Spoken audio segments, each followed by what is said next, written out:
शेतकरी मित्रांनो नमस्कार. आज तारीख आहे 22 एप्रिल 2026. तर आज आपण बोरामणी तालुका दक्षिण सोलापूर जिल्हा सोलापूर येथे आपण इथं प्लॉट व्हिजिटसाठी आलो आहोत. तर आजचे जे शेतकरी आहेत त्यांची आपण ओळख करून घेणारच आहोत. तर त्यांना आता आंब्याची लागवड करायची होती. गेले तर आमचं किती वर्षापासून कॉन्टॅक्ट आहे आपलं? एक दीड वर्षापासून आमचं कॉन्टॅक्ट आहे. त्यांना तर आंब्याची लागवड करायची होती.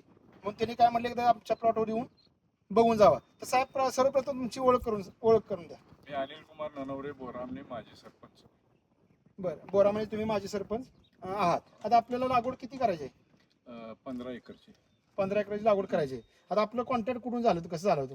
ते तुमची यूट्यूबवरती व्हिडिओ बघून मी त्या नंबरवरती संपर्क आपल्याशी होता माझा. बरं मग त्या अनुषंगानं आपण जी लागवड करणार आहे, एक अनुभवी व्यक्ती, एक अभ्यासू व्यक्तिमत्व म्हणून सूरज अवतडे साहेबांची गाठभेट घ्यावं, फोनवर चर्चा करावं.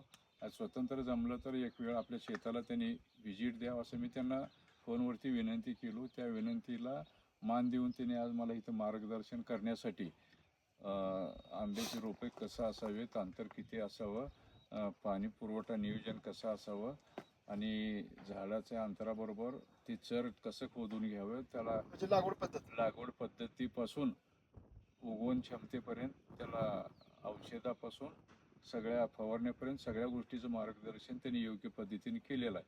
त्यांच्या मार्गदर्शनानुसारच मी लागवडीचा निर्णयावर ठामच होतो. पण आज आत्मविश्वास वाढला आणि त्यांच्या मार्गदर्शनानुसारच मी हे सगळी तयारी करीत आहे. बरं, आता मला सांगा, तुमच्या तर 15 एकर लागवड करायचं आहे, बरोबर आहे का? तुमचं अगोदर लागवड अंतर काय करायचं डोक्यात होतं? लागवड 10x4 करायचं होतं. बरं, त्यावर आपलं सजेशन म्हणजे माझ्याकडून का तुम्हाला काय सजेशन भेटलं? तुमच्या मार्गदर्शनानुसार भविष्यातील अडचणी म्हणजे शेतात औषध फवारणीसाठी येणाऱ्या अडचणी आणि लागणारे मजूर आणि दाट झाडीचं नुकसान आणि कमी झाडाचं जास्त उत्पादन या संदर्भात त्यांनी योग्य मार्गदर्शन केलं.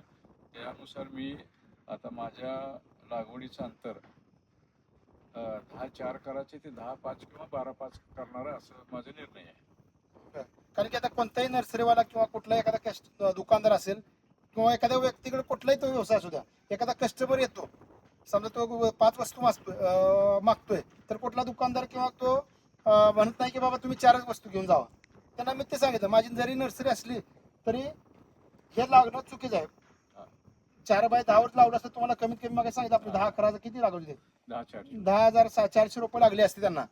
पण त्यांना आपण सांगितलं की बाबा तुम्ही किमान 14 फूट अंतर ठेवा. पण त्यांचं आता हाय डेन्सिटी करा हे डोक्यात असल्यामुळं त्यांचं म्हणणं ठीक आहे आम्ही 12 फुटावर तरी घेतो, कारण की भविष्यात ज्या काय अडचणी येणार आहेत. आता आपले 2 वर्षापासून 16-17 वर्षापर्यंत लागवडी आहेत. मग त्या 7 फुटाच्या आहेत, 5 फुटाच्या आहेत, 12 फुटाच्या आहेत, 14 फुटाच्या आहेत, 15च्या आहेत, 30 फुटाच्या आहेत. जे प्रॅक्टिकली ज्या काही गोष्टी आहेत आम्हाला रोज आम्ही त्याला फेस करतो, ज्या जुन्या लागवडीत आहेत आम्हाला अडचणी येते त्या आपण लोकांना सांगतो की बाबा तुम्ही असं केलं तर तसं होईल. मग ते लागवडीच्या पद्धतीचा विषय असेल किंवा लागवडीच्या अंतराबाबत असेल किंवा रोपाच्या सिलेक्शन बद्दल असेल किंवा अजून लागवडीच्या खताबद्दल असेल, जसं तुम्ही म्हणला जैविक रासायनिक ह्या त्या गोष्टी, अशा बऱ्याच गोष्टी आहेत ज्या आपल्याला फक्त डोक्यात असतात, कुठे तर आपण वाचलेले असतात किंवा कुठे तर ऐकलेले असतात.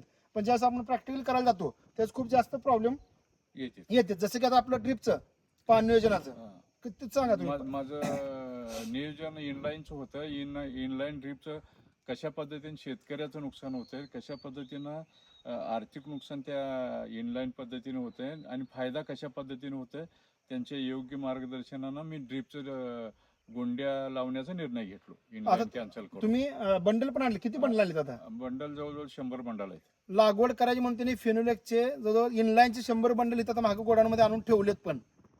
पण आता ते मी कॅन्सल करून गुंड्यावरच लावणार आहे. बर, ते माझा फायदा अवताडे साहेब इथं आल्यामुळे झाला. हा, म्हणजे प्रॅक्टिकल गोष्टीचा आपला अनुभव असल्यामुळं अशा पूर्ण बेसिक ज्या गोष्टी आहेत त्या आपण पूर्ण सांगत असतो. तर ह्याच्या व्यतिरिक्त अजून तुम्हाला जर नवीन शेतकऱ्यांना काय आंबा लागवड करायची असेल तर त्यांना तुम्ही काय सल्ला द्याल? काय नाही, आपले महाराष्ट्रातले उदयोन्मुख सूरज अवताडे साहेब आहेत. ज्यांनी मातीत आणि शेतीत त्यांचं आयुष्य तनमन धनान लावलेले आहेत. त्यांचं मार्गदर्शन घेऊन नक्की त्यांनी पुढील वाटचाल करावं असं नवीन शेतकऱ्याला, जुन्या शेतकऱ्याला त्यांनी आपल्या भाषेत शेतकऱ्याला समजेल अशा भाषेत मार्गदर्शन करतात आणि व्यवस्थित मार्गदर्शन करतात. त्यांचं मार्गदर्शन घेऊनच पुढे वाटचाल करावं असं माझं मत आहे. मी एक नवीन शेतकरी आहे, मला शेतीतला अनुभव नाही, तरी त्यांनी मला समजेल अशा भाषेत समजावून सांगितली. बरं, कारण की आता बऱ्याच वेळा आंबा जे लागवड करतात, जे फुल टाइम शेतकरी आहेत ते आंबा शक्यतो कोण लावत नाहीत, पण जे व्यावसायिक आहेत, जे नोकरदार आहेत किंवा जेव्हा आता जमीन पडले भांडवल आहे, चला आपण काय तर लावूया, तसे बऱ्यापैकी लागवड करणारे आंबा बागायतदार असतात ज्यांना बेसिक गोष्टी बऱ्याच माहीत नसतात. मग त्यावेळेस नक्की जसं तुम्ही म्हटलं तसं कोणाला एक आपला गुरु ठेवा लागते, मग ते म्हणण्यानुसार चालतोय. पण आपण ज्या काही गोष्टी करतोय त्या शक्यतो आपण 2-3 ठिकाणी क्रॉस चेकिंग जर तुम्ही केल्या तर तुम्हाला नक्कीच निश्चितच फायदा होणार आहे. तर जसं आपली चर्चा मगाशी ड्रिपचं झालं किंवा लागवडीच्या अंतराळात झालं, तुम्हाला आता द्राक्षवाल्यांनी म्हटला तुम्ही त्यांनी असतील त्यांनी बाबा सांगितले की बाबा झाड थटलं की हवा येत नाही, काय पडत नाही, काय नाही. पण ज्या भविष्यातल्या गोष्टी आहेत त्या अशा बऱ्याच गोष्टी आहेत त्या तुम्हाला प्रॅक्टिकली प्लॉटवर गेल्यानंतरच लक्षात येतात. त्यामुळे ज्यांना कोणाला लागवड करायची असेल त्यांनी जास्तीत जास्त इतर शेतकऱ्यांच्या बांधावर जावा, त्या शेतकऱ्याच्या अडचणी विचारून घ्या, ज्याला बाबा कोणत्या गोष्टीचा काय फायदा होतोय, काय तोटा होतोय. म्हणजे भविष्यात आपल्याला ज्या त्रास होणार आहे, म्हणजे अनुभव विकत घेण्यापेक्षा फिरून तुमचे 100, 200, 1000, 2000, 4000 डिझेल असं घाला, तुम्ही फिरा, तिथले अनुभव घ्या.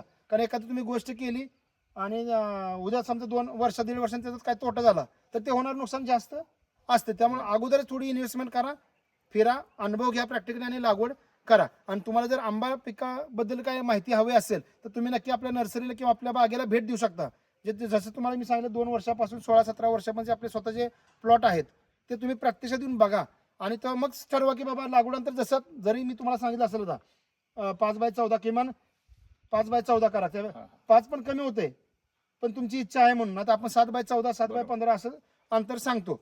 मग ते जर तुम्ही प्रत्यक्षात ज्यावेळेस प्लॉट बघाल, आता आज आपण फक्त मोकळ्या प्लॉटवर चर्चा केली, ही जर चर्चा एखाद्या बागेत केली असते तर अजून तुम्हाला सोपाला समजायला सोपं किंवा माझा समजावायला सोपं पडलं असतं आणि प्रॅक्टिस तुम्ही ठरवू शकला असता बाबा नाही हेच बरोबर आहे किंवा मी सांगतोय म्हणजेच बरोबर आहे असं नाही किंवा इतर कोण सांगतोय असं बरोबर नाही. ज्यावेळेस तुम्ही स्वतः प्रॅक्टिकली अनुभव घेता त्यावेळेस तुमच्या लक्षात येतं की बाबा आपल्या इथल्या परिस्थितीत काय करणं योग्य राहील ते.